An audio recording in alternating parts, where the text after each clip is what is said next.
Assalamualaikum warahmatullahi wabarakatuh. Perkenalkan, nama gue Vincent Zaki Motsidan. Gue dari jurusan Ilmu Komunikasi angkatan 2023. Kini gue sudah beranjak ke semester 3 dan ingin mengevaluasi di semester sebelumnya, dimana semester 2. Sekarang gue membahas soal mata kuliah pendidikan agama, dimana mata kuliah pendidikan agama ini adalah mata kuliah umum di Universitas Paramadina dan diwajibkan oleh seluruh mahasiswa mengikuti dan menyelesaikan mata kuliah ini. Jadi yang pertama adalah bagaimana sih kesan selama mengikuti perkuliahan pendidikan agama ini. Jadi menurut gua selama satu semester ini yang berdasarkan adalah gua semakin mengenal siapa Tuhan gua. Memang sebelumnya sudah, cuma sebelum itu hanya di semacam dicekokin atau disuapin aja, dan sekarang disuapin juga cuma lebih dikunyah dulu.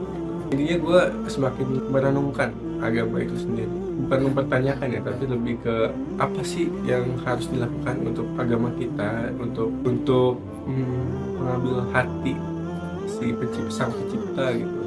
Jadi materi-materi yang disampaikan oleh teman-teman kita, terus oleh Pak Farid juga, di mana agama ini cukup kompleks, memang cukup kompleks dan seru dibahasnya, dan gue suka membahas agama itu sendiri. Gue juga semakin terbuka gitu akan dunia luar, lebih tepatnya, dan pemahaman orang akan agama di dunia luar dari cerita-cerita Pak Farid yang memperkenalkan gitu kepada kita. Sebagai gue yang belum pernah ke dunia luar, dan gue sangat tertarik gitu akan hal itu. Jadi yang di highlight adalah itu sebenarnya karena gue sangat pengen gitu untuk ke sana, untuk menjelajah dunia ini, lebih tepatnya itu sih. Yang kedua adalah topik atau penjelasan apa yang paling penting, yaitu adalah soal ibadah, sholat, dimana ini tuh paling masalah paling krusial gitu yang dihadapi anak-anak muda zaman sekarang, dimana semakin kita beranjak umur semakin sulit untuk rajin beribadah.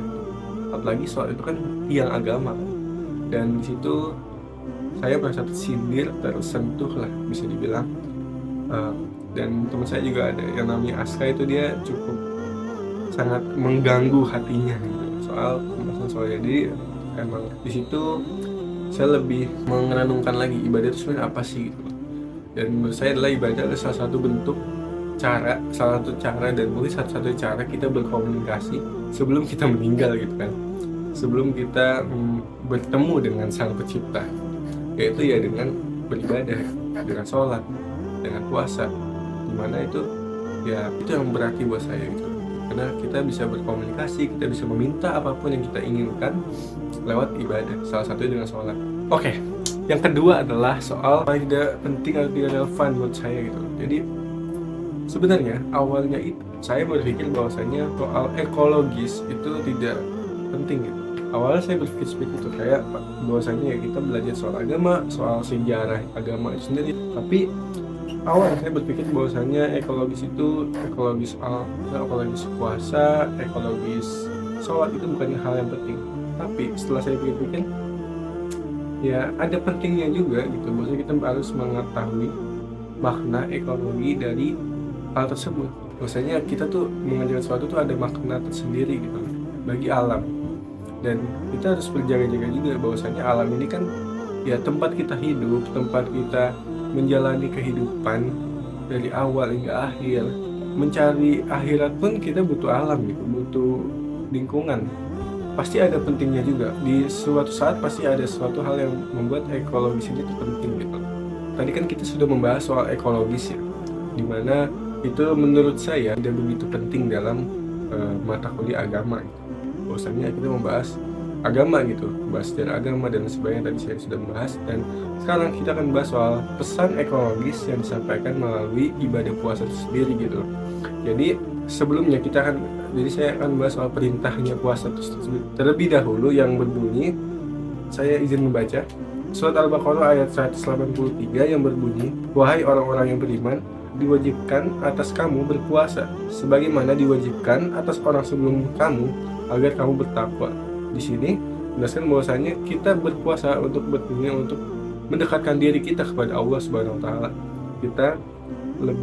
Kita menahan diri dan menahan lapar supaya kita lebih mencintai diri kita, lebih sadar akan diri kita. Yang pertama adalah ada pesan psikologis dan sosial, di mana makna puasa ini bermakna bahwasanya kita harus sadar bahwasanya banyak yang di bawah kita yang masih sulit gitu untuk makan dan minum secara baik, dan itu menunjukkan bahwasanya kita harus berbagi. Dan makanya dalam bulan Ramadan ini terdapat namanya zakat fitrah, di mana kita berbagi kepada yang lebih kurang mampu. Yang kedua adalah pesan ekologis, di mana itu bermakna bahwasanya kita tuh harus merenungkan di mana sumber makanan itu dapat gitu. Di mana kita dalam makan dan minum tuh kan kita bergantung pada alam, bergantung pada hutan, gunung, sungai, air gitu. Di mana kita tuh harus sadar akan krisis iklim di muka bumi ini, di mana kita sedang merusak kan. Kita di sini kita makhluk yang merusak bumi. Kita harus memperbaikinya. Gimana caranya? Dengan cara kita mengurangi, dengan cara kita menahan diri itu sendiri gitu.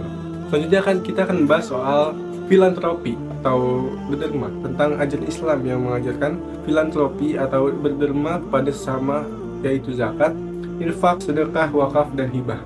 Jadi filantropi atau berderma menurut Islam merupakan praktik kedermawanan dalam tradisi Islam melalui zakat, infak, sedekah, dan wakaf.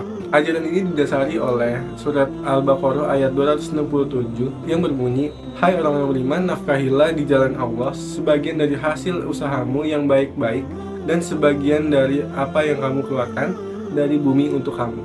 Yang kedua adalah surat At-Taubah ayat 71 yang berbunyi, "Dan orang-orang yang beriman, lelaki dan perempuan, sebahagian mereka adalah menjadi penolong bagi sebahagian yang lain. Mereka menyuruh mengerjakan yang ma'ruf, mencegah dari yang mungkar, mendirikan sholat, menunaikan zakat, dan mereka taat pada Allah dan Rasul-Nya. Sesungguhnya Allah Maha Perkasa lagi Maha Bijaksana." Jadi hubungan antara ajaran filantropi atau berderma dalam Islam dengan rasa berhutangan kepada orang lain. Jadi yang pertama adalah Islam mengajarkan agar umatnya selalu bersyukur atas karunia yang telah diberikan oleh Allah Subhanahu wa taala. Salah satu bentuk syukurnya adalah membagi rezekinya kepada orang yang lebih membutuhkan.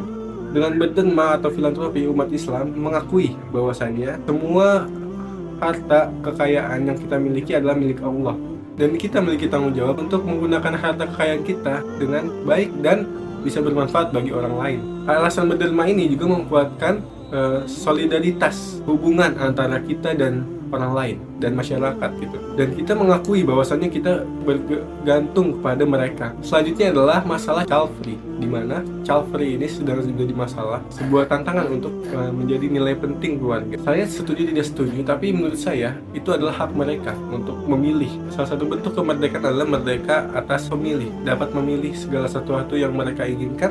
Salah satunya dengan cara mereka ingin child free, ingin tidak memiliki anak, ya sudah, itu adalah hak mereka.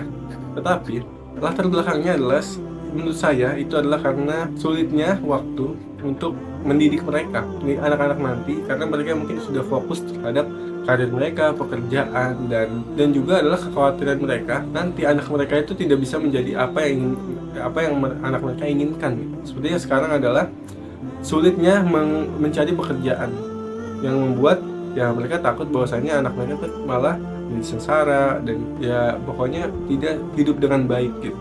Tapi pada dasarnya anak itu kan sebuah rahmat ya, menurut saya bisa menjadi sumber kebahagiaan orang tua juga.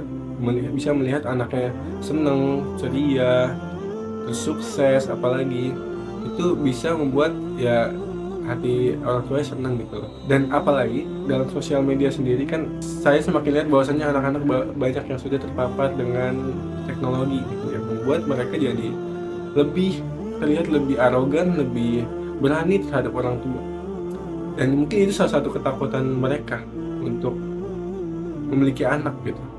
Takut anaknya tidak terdidik dengan baik oleh mereka, karena mungkin mereka sudah fokus kepada pekerjaan mereka yang sekarang. Orang tuanya dua-duanya kerja, karena sekarang mungkin semakin terbuka lapangan pekerjaan untuk perempuan, yang membuat perempuan ini banyak yang tidak lagi di dapur, tapi di tempat kerja mereka, di depan laptop dan sebagainya. Dan itu menurut saya adalah suatu hal yang tidak bisa dihindari. Dan apalagi mereka berpikir bahwasanya sekarang populasi di dunia itu sudah banyak sekali, dan dipikir-pikir lagi untuk bersaing itu semakin sulit juga buat anak mereka nanti. Itu menjadi ketakutannya. Menurut saya begitu. Tapi saya merasa bahwasanya saat ini saya tidak mendukung child free dan saya tidak akan child free untuk saat ini. Terakhir adalah kritik dan saran soal perkuliahan ini ya. Sebenarnya saya sudah tidak ada yang perlu di ini sih sebenarnya. Tapi yang paling penting adalah saya berpikir bahwasanya karena awalnya namanya pendidikan agama, saya berpikir bahwasanya kita tuh mempelajari semua agama loh. Jadi kita mempelajari dari agama yang banyak diperbincangkan, kita olah, kita pikirkan baik-baik. Tapi ternyata ya hanya yang dipelajari adalah agama Islam karena berfokus pada itu kan. Dan menurut saya harusnya kita harus diberikan awal-awal tentang agama yang lain terlebih dahulu gitu loh, untuk mempelajarinya, cara beribadah segala macamnya, dan alasan agama itu terbentuk, sejarahnya gitu. Menurut saya harus lebih dalam lagi tentang agama, kayak ya membahasnya jangan agama Islam saja. Menurut saya harus dibahas yang lain supaya ya mereka tuh lebih open minded, lebih terbuka dengan agama selain agama mereka. Apalagi saya melihat bahwasannya teman saya yang nonis itu jadi sedikit tersingkirkan gitu. Jadi mereka merasa ya buat apa saya mempelajarinya kalau agama kita aja, saya aja tidak mereka pelajari gitu. Sekian video dari saya. Kurang lebihnya mohon maaf. Wassalamualaikum warahmatullahi wabarakatuh. Dadah.